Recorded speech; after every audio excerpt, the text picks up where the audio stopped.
I want to start with a statement that might feel uncomfortable, but it's really important.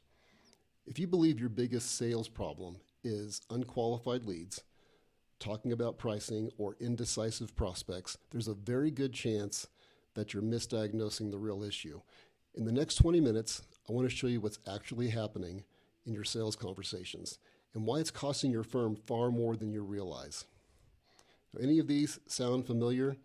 As I go through these, I want you to be honest with yourself. You leave consultations wondering what went wrong. You spend a lot of time educating and explaining legal processes, but you feel like prospects take advantage of your educational process. At the end of the day, you're exhausted. If even one or two of these hit close to home, this conversation is for you. Most attorneys and their staff simply wing it. They're guessing when it comes to sales. And here's the uncomfortable truth. Most professionals don't have a sales process. They have instincts. Winging it feels fine until it doesn't. Not having any structure means inconsistent results. And inconsistent results means unpredictability. And when sales lack structure, issues get hidden behind phrases like, "we'll think about it," or "I really can't afford it right now." And when that happens, tremendous value, tremendous revenue gets left on the table without anyone really knowing why. So why should you listen to me? So just some quick context here so you know where I'm coming from. I'm the Chief Growth Officer at Integrity Marketing Solutions, a multi-seven-figure legal marketing agency.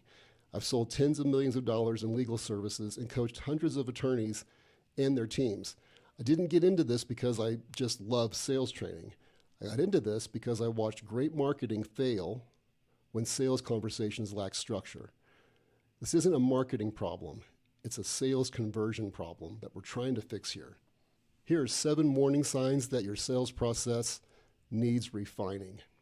These are like the warning signs. They're not character flaws. So if you hear things like, "let me think about it," if that shows up constantly, pricing conversations feel awkward. Prospects thank you, but they don't hire you or sign an engagement letter. Or every team member on your staff kind of handles sales in their own way. If this is happening, it doesn't mean that you're bad at sales. It means your process is underdeveloped. And what most people do next is try more sales training. Now, here's why the sales training you've tried in the past hasn't helped. This is sort of where most professionals get stuck. Most sales training is built for closers, not counselors or advocates. It's designed to move products, not guide emotional, high-stakes decisions. Pushy scripts that just kill trust. There's no framework for complex conversations, and almost no training teaches how prospects actually perceive the value. So you walk away thinking sales training doesn't work for people like me or for law firms. But the truth is, it just wasn't built for you. The real cost of sales inconsistency. When sales are inconsistent, the cost isn't just lost deals. It's lost revenue from your prospects who never say yes. It's burnout because you're carrying all the pressure. It's internal chaos from having no shared process. Great team members are left guessing. Marketing dollars get spent and wasted on meetings that don't convert. And the worst part, you lose sales and you don't actually know why the sale was lost. So, what do most firms do next? They blame the prospect. Now, this is the sales issue that's disguised as unqualified leads. This is where the story usually ends. Every prospect who doesn't hire you gets labeled unqualified. It's their fault because they weren't ready. They couldn't afford it. They were indecisive. They were just price shopping. Sometimes those things are true, but very often unqualified is just a label we use when the conversation lacks structure. It's not a lead quality problem, my friends. It's a leadership problem inside the conversation. So what I want you to do is be more like George from Seinfeld. Let's watch this clip real quick. I'm sorry, George. But I don't understand. Things were going so great. What happened? Something must have happened. It's not you. It's me. You're giving me the it's not you, it's me routine? I invented it's not you, it's me. Nobody tells me it's them, not me. If it's anybody, it's me. All right. George, it's you. You're damn right it's me. Now, this is funny because it's painfully familiar. The prospect says it's not working out. And internally, we tell ourselves, it's not me, it's them. George flips it and says, no, no, no. If it's anybody, it's me. In sales, this doesn't mean you did something wrong. It means you're willing to take ownership of the conversation. When every lost deal is blamed on the prospect, nothing improves. When you're willing to say, hey, maybe it's not them. Maybe it's the way the conversation was led. Everything changes. Sales leadership starts with accountability. And in accountability, that's what creates confidence. Now, you don't need to be slick. You need to be a confident leader. Confidence is not a personality trait. It's not charisma. It's not being smooth. It's definitely not pressure. Confidence comes from having a system you trust, you've practiced, and you're good at. Real leaders ask better questions. And like silver, confidence is forged through pressure and repetition. When you know how to lead a conversation, sales stops feeling awkward. It starts feeling responsible. And that's where a framework becomes absolutely essential. Let's talk about the trust selling framework. Confident sales conversations have one thing in common: structure. Not scripts, not pressure, structure. Think of the trust selling framework as like bumpers on the bowling alley. You still have to throw the ball, but if you follow the framework, you'll never end up in the gutter. The trust selling system is not a personality trait. Trust is not a personality trait. It's a way to stay on track in every sales conversation. So here's how it breaks down. The first T is for our true intentions. The conversation is about serving the person in front of you, not selling them something. When your intention is clear, prospects feel it immediately. R is for rapport. Rapport is not small talk. Rapport is what allows someone to feel comfortable enough to tell you the truth. The U is for uncover. Uncover their problems, uncover their outcomes. This is where most professionals lose control. They start educating instead of uncovering.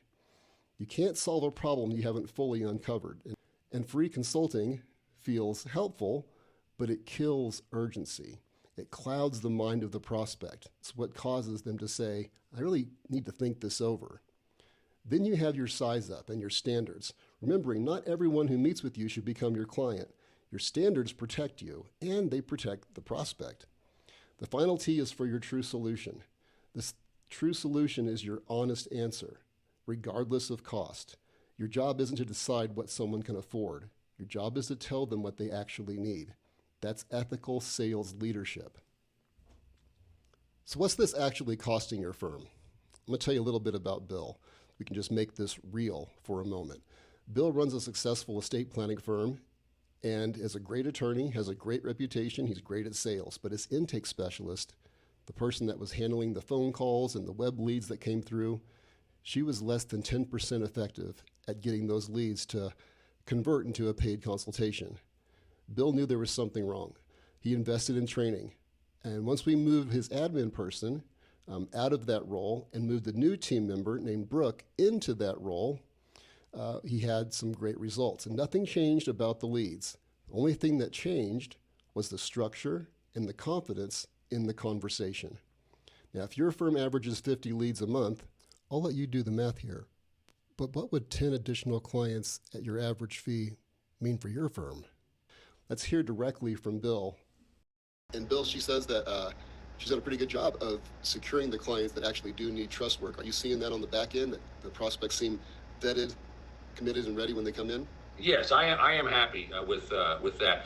Brandon, can you do me? So I've asked Brandon to start tracking sort of the success of the calls, and it's not to put undue pressure on Brooke, but and Brandon, you did a nice job of sort of putting together a tracking metric. Could you real quick share with James where Brooke is now, and James, if you could let us know whether that is sort of a success rate that you would expect, whether it's above the norm, below the norm? Yeah, just give me a second. I gotta pull it up. She also, I wanted to just say, doubled her conversion rate from October to November, which is impressive. So say that again. She started at 35% and now it's 63%. So she almost doubled her conversion rate. Top down look at this, Bill. The numbers are great. That's great. Good job, Brooke. Yeah. Thank you. Remember, they didn't change markets. They didn't change pricing. They didn't change their lead source. They changed how the conversation was led. That's the difference that structure makes. Teaching accountability that refines, aligns, and equips. Frameworks create clarity. Practice creates confidence. Purpose on every call, better questions, consistency across the team, less anxiety around pricing. Sales stops feeling heavy and starts feeling repeatable. This training's not just for you, but for the team that you rely on. This can't just live in one person's head. When your team speaks the same language, results become predictable, and predictability removes stress from growth. This is where the Sales Foundry Academy comes in. This isn't just motivation, it's not theory, it's not just another script. It's structured training with repetition and accountability built specifically for attorneys, their staff, and trusted advisors. The goal isn't to learn what to say, it's to know how to lead the conversation. Let's talk a little bit about enrollment. Enrollment for the online academy is $997 for individual access or $1,500 per firm. That gets you up to 3 enrollments. And you can enroll online at thesalesfoundry.co. My friends, this is what ownership looks like. This is how you transform your sales culture. You take accountability over sales. You enroll in the academy. You build consistency. And if you need additional support like live coaching or role play, contact me. That's available. We can help. Again, you don't need to prove your value through education. You don't need to put on some dog and pony show. You already have the expertise. What you need is the confidence to lead the conversation properly. Sales success isn't a personality trait, like I mentioned before. It's a skill, and skills can be developed. Let's build something stronger together.